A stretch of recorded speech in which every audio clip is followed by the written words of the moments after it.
모든 죄의 뿌리에는 이기심이 있습니다. 이기심이 뭡니까? 자기만을 생각하는 거예요. 자기를 사랑하는 겁니다. 탐심이요, 탐욕이요, 욕망이요, 욕심이에요. 결국 죄가 시작되어진 부분이 거기에서죠. 자기만을 생각하고 자기만을 섬기는 거예요. 자기가 주인이 되는 겁니다. 자기 중심의 삶을 살아가는 겁니다. 모든 죄의 그 뿌리는 결국 자기가 있어요. 자아. 그게 이제 하나님을 대적하는 것이 되어지고요. 자기가 주인이 되고 자기를 사랑하다 보니까 자기만을 위해서 살아가는 삶을 살아가는 것을 추구하다 보면은 결국 하나님께로 나아갈 수도 없고 하나님과 연합될 수도 없는 거죠. 예수님께서 그 제자들을 부르실 때도 그 핵심을 분명히 말씀하시는 거예요. 너희는 나를 따라오너라 하시면서 뭐를 요구하신 거예요? 다른 거 요구하지 않았습니다. 뭐 돈을 많이 들고 와라, 뭐 많이 배워야 된다, 뭐 이것을 해야 된다, 저것을 해야 된다, 뭐 다른 거 요구하지 않으시고 한 가지 요구하셨어요. 뭐를 요구하셨습니까? 너희는 날마다 자기를 부인하고 자기 십자가를 지고 나를 쫓아라. 우리의 믿음은, 우리의 신앙은 다른 것 아닙니다. 무엇입니까? 하나님 앞에서 내 자신을 부인하는 거예요. 자기를 부인하는 겁니다. 내 이기심을 꺾어버리는 거예요. 내 탐욕, 탐심, 내 욕망, 욕구와 욕심을 철저하게 부인하고 꺾어버리는 겁니다. 내 안에 있는 자존심까지. 그래서 내가 주인이 아니라 하나님이 주인 되신다는 사실을 늘 고백하는 데 있습니다. 이게 위기 때에 이런 것이 나타납니다. 평상시에는 잘 모르죠. 어렵고 힘든 상황 속에서 결국 누가 내 인생의 주인이냐 이것이 판가름 나더라는 것입니다. 그래서 우리 신앙에 있어서 철저하게 준비하고 훈련되어져서 어떤 형편 속에서도 내가 아니라 하나님이 영광 받으시고 내가 아니라 하나님이 기뻐하시고 내가 아니라 하나님이 존귀하게 여기시는 그런 삶이 우리가 되어야 할 것입니다. 그래서 하나님 중심의 삶, 하나님 언약 중심, 하나님의 말씀, 하나님의 뜻을 쫓아가는 삶이 될 수 있어야 할 것입니다. 오늘 본문에 보면은 그와 같은 인물, 그러니까 이기심으로 똘똘 뭉쳐서 자기밖에 모르는 자기 탐욕, 자기 욕망, 자기 비전이라는 꿈이라는 이름 하에 결국 자기만을 추구하는 그런 인생이 나오고요. 그거 아니라 하나님의 나라, 하나님의 영광, 하나님의 언약, 하나님이 주인 되시는 하나님 중심의 삶을 살아드리는 그런 한 인물이 나오죠. 이 아달랴라는 사람이 나와요. 그러니까 지금 이 남유다의 이 상황이 어떻습니까? 원래 왕이었던 아하시아가 죽임을 당합니다. 예후에게 죽임을 당하고 갑작스럽게 왕이 사라지니까 이 국정 공백 상태가 벌어지게 되어지죠. 권력이 사라진 거예요. 그러면 자연스럽게 순서가 어떻게 됩니까? 그 아하시아의 형제들 아니면 아하시아의 자녀들이 그 왕위에 물려받는 것이 정상이죠. 그렇게 돼야 되죠. 그러나 오늘 본문에 보면은 아하시아가 죽임을 당하고 나서 누가 등장을 합니까? 1절 말씀에 아하시아의 어머니 누구죠? 아달랴가. 그 어머니 아달랴가 등장해서 뭘 합니까? 뭐 평화를 일으키고 국정 공백을 메꾸고 안정을 찾는 것이 아니라 뭐예요? 자기 탐심, 자기 사리 사욕을 추구하는 거예요.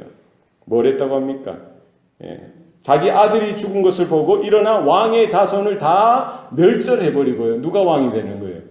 자신이 왕이 되는 거예요. 이런 끔찍한 상황이 지금 남유다에서 벌어지고 있었던 거예요. 아달랴는 누구입니까? 아합과 이세벨의 딸이었습니다.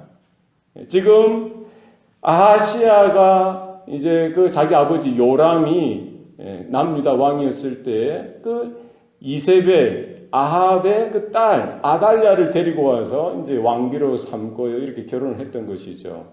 그래서 지금 아들 아하시아가 왕이 되어 다스리다가 아하시아가 죽었으면은 당연히 그 왕위는 그 아들 하다못해 그 형제들 이렇게 순서가 있잖아요. 그러나 누가 왕이 된 겁니까? 아달랴, 그 어머니, 할머니가 왕이 되어서 그 왕족들을 다 죽여서 멸절했다는 거예요.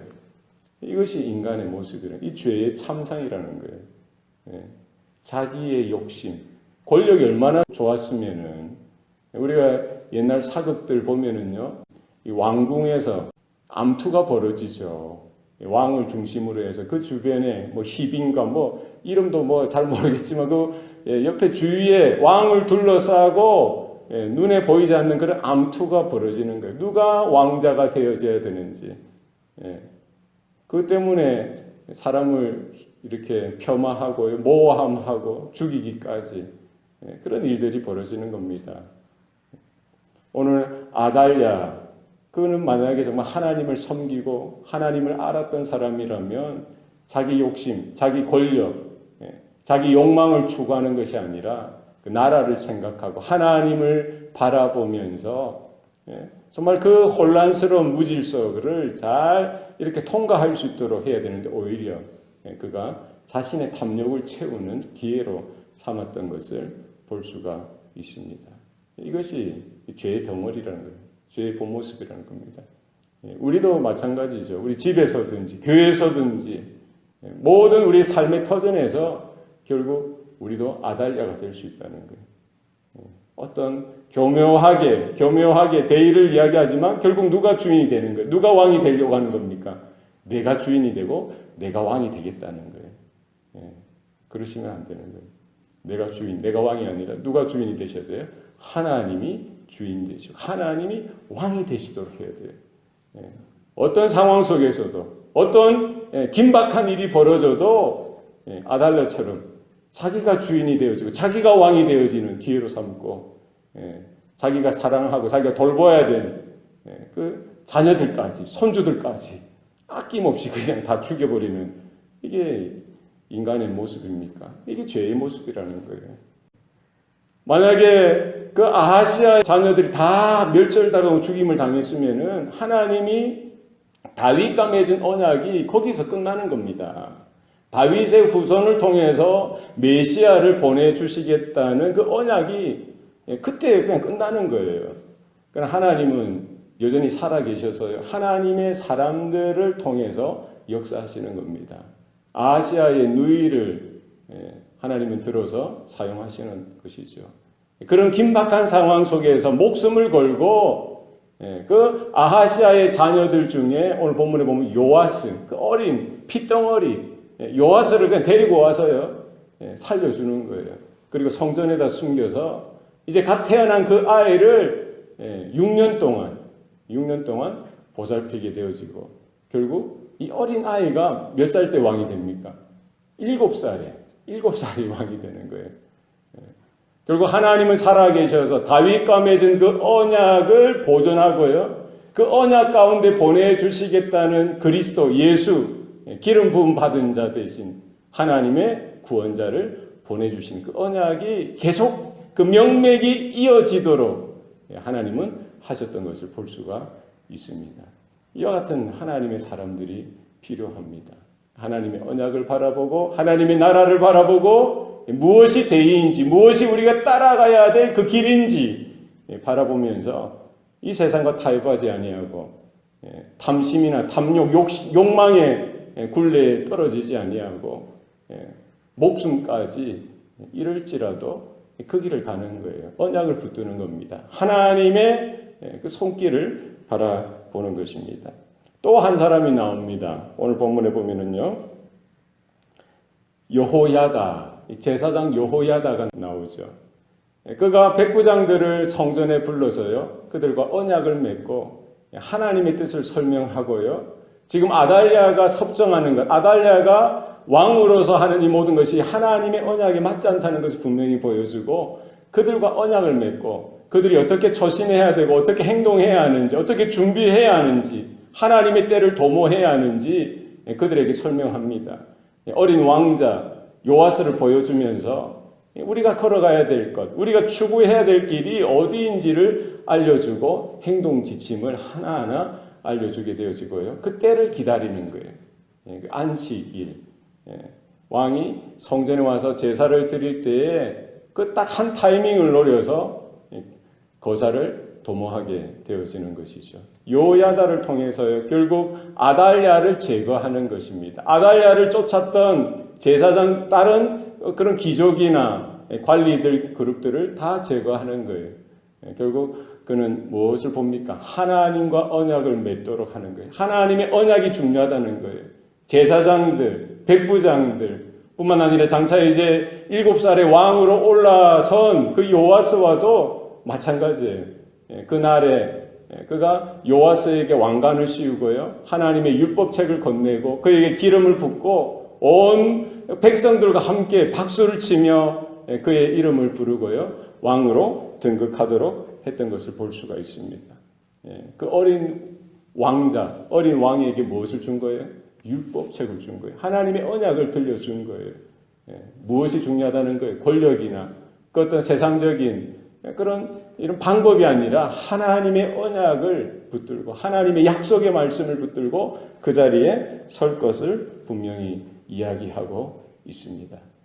결국 하나님은 하나님의 사람들을 통해서 하나님의 영원한 언약, 하나님의 구속사, 장차 오실 그 그리스도의 길을 결코 그 명맥이 끊어지지 않도록 이어지도록 하셨던 것을 우리는 볼 수가 있습니다. 17절 말씀 한번 보시기 바랍니다. 17절. 요야다가 왕과 백성에게 여호와의 언약을 맺어 여호와의 백성이 되게 하고 왕과 백성 사이에도 언약을 세우게 하였다라고 했습니다. 언약을 잊어버렸던 백성들 가운데 다시 하나님과의 언약을 체결하도록 하고요, 백성과 왕이 하나님 앞에서 어떻게 서야 하는지, 그 언약, 하나님의 말씀 앞에서 어떻게 서야 하는지, 하나님의 약속의 말씀을 다시 그들에게 보여주고 하나님 앞에서 언약 백성으로서 하나님 앞에서 언약의 하나님의 사람으로서 설 수 있도록 하고요, 왕과 백성 사이에도 그 언약을 다시 체결하도록 하고, 가장 먼저 했던 것이 뭐죠? 18절 말씀에 온 백성이 바알의 신당으로 가서요, 그 우상 숭배, 죄악의 덩어리였던 탐심, 탐욕의 그 본산이었던 그 바알 신당을 다 싸그리 제거하고요, 파괴하고 부서뜨리고 바알의 제사장들, 바알의 선지자들을 다 하나같이 제거해버리는 일들도 이 개혁을 이제 마무리하게 되어지는 것을 볼 수가 있습니다. 우리는 우리의 삶에 있어서 중요한 것이 무엇입니까? 내가 주인이 아니라는 거예요. 우리의 탐심이나 내 자존심이나 내 욕망이나 비전이라는 꿈이라는 이름으로 포장되어져 있는 내 이기심을 쫓아 살아가는 삶이 되어서는 안 된다는 것입니다. 하나님의 언약을 우리는 바라보고 하나님이 주인 되시고 하나님이 나의 왕이 되시는 그와 같은 삶을 우리는 따라가야 할 것입니다. 이들은 오실 메시아 그리스도를 준비하는 삶을 살아드렸듯이 우리는 다시 오실 그리스도, 다시 오시마 약속하신 그리스도, 곧 오신다라고 하셨습니다. 여기에 대한 분명한 소망과 믿음을 가지고 오늘 하루도 하나님의 의로, 하나님의 거룩하심으로 하나님께서 불러주신 그 자리에서 충성을 다하는 저와 여러분의 삶이 되시기를 축원합니다. 기도하시겠습니다. 살아계신 아버지 하나님, 오늘도 우리에게 생명 주시고 또 구원의 은혜를 베풀어 주시니 감사합니다. 우리의 마음대로 우리의 욕심 따라 살아가는 그와 같은 인생 되지 않도록 주님 도와주시옵소서. 내 마음, 내 욕심, 내 주장이 아니라 하나님의 뜻, 하나님의 언약을 구하고 바라볼 수 있도록 주여 도와주시옵소서. 무엇이 하나님의 뜻인지, 무엇이 하나님의 말씀인지, 무엇이 하나님이 원하시는 그 길인지를 우리가 분별할 수 있도록 주여 도와주시옵소서. 아달랴와 같은 인생 살지 않게 하시고 오늘 본문에 나오는 요야다처럼 하나님의 사람으로서 하나님의 언약을 세우며 많은 사람들을 하나님의 그 언약 백성으로 삼는 그 자리에 돌이키는 그와 같은 믿음의 삶, 헌신하는 귀한 삶이 되어질 수 있도록 우리의 삶도 주장하시고 또 하나님께서 사용하여 주시옵소서. 모든 것을 감사드리고 예수님 이름으로 기도합니다. 아멘.